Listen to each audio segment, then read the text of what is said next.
मैं हूं वरुण सिंह और आप देख रहे हैं भारत वर्स विद वरुण सिंह। दरअसल ये रिश्ता क्या कहलाता है? आप सोच रहे होंगे कि राजनीति की बात करते करते मैं किसी धारावाहिक की बात क्यों कर रहा हूं। दरअसल मैं धारावाहिक की बात नहीं कर रहा हूं, मैं बात कर रहा हूं कांग्रेस और उसका जो पाकिस्तान के साथ रिश्ता है। दरअसल कांग्रेस ने हाल ही में एक आक्षेप लिया है। महाराष्ट्र प्रदेश कांग्रेस ने इलेक्शन कमीशन ऑफ इंडिया को एक लेटर लिखा है, कहा है कि भारतीय जनता पार्टी ने हाल ही में एक एड लगाया था जो जाने माने अखबारों में भी उसने पब्लिश किया था। इस एड में भारतीय जनता पार्टी ने कहा था कि आप किसे वोट देंगे, जो जल्लोश यानी उत्साह भारत में मनाएगा या पाकिस्तान में मनाएगा। इस वोट अपील को लेकर यानी इस एडवर्टाइजमेंट को लेकर कांग्रेस ने आक्षेप ले लिया है। कांग्रेस ने कहा है कि इलेक्शन कमीशन ऑफ इंडिया को इस पर कार्रवाई करनी चाहिए। उनका कहना है कि ये लोगों के अंदर भेदभाव या एनिमिटी, पर्सनल एनिमिटी बढ़ाता है।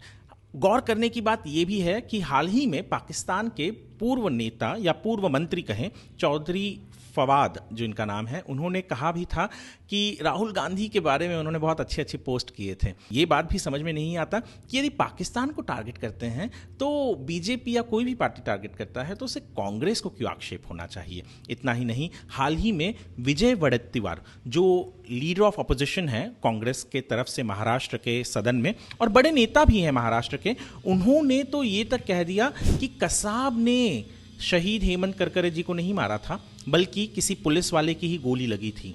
दोबारा इस बात को, सबसे महत्वपूर्ण चीज यह है कि विजय वडेट्टीवार ये स्वयं नेता तो थे ही, उसके अलावा मंत्री भी थे जब पूरा का पूरा कसाब का ट्रायल चल रहा था। इनकी ही सरकार थी, चाहे वो स्टेट में हो या सेंटर में हो। यूपीए ने ही कहा था, यानी सोनिया गांधी, मनमोहन सिंह और कांग्रेस की ही सरकार थी जिन्होंने ये कहा था कि भैया इस मुंबई हमले, 26/11 मुंबई हमले के पीछे किसका हाथ है, तो पाकिस्तान का हाथ है। पर इनके नेता अब इस तरीके के बयानबाजी कर रहे हैं और उसके पीछे का कारण इन्होंने तक ये तक कह दिया, उज्जवल निकम, जो एडवोकेट उज्जवल निकम स्पेशल पब्लिक प्रोसिक्यूटर थे जिन्होंने कसाब को फांसी दिलवाई थी, जिन्होंने केस लड़ा था पूरा का पूरा, उनके विरोध में कहते हुए, क्योंकि वो कैंडिडेट हैं भारतीय जनता पार्टी के, तो उनके विरोध में या उनका विरोध करते करते उन्होंने इस तरीके की एक बयानबाजी कर दी। तो यही समझ नहीं आ रहा है कि ये रिश्ता क्या है कि जब भी पाकिस्तान के विरोध में कुछ बोला जाए या आतंकवादियों के विरोध में कुछ बोला जाए तो कांग्रेस के नेता या कांग्रेस कोई ना कोई ऐसी टिप्पणी क्यों कर देती है।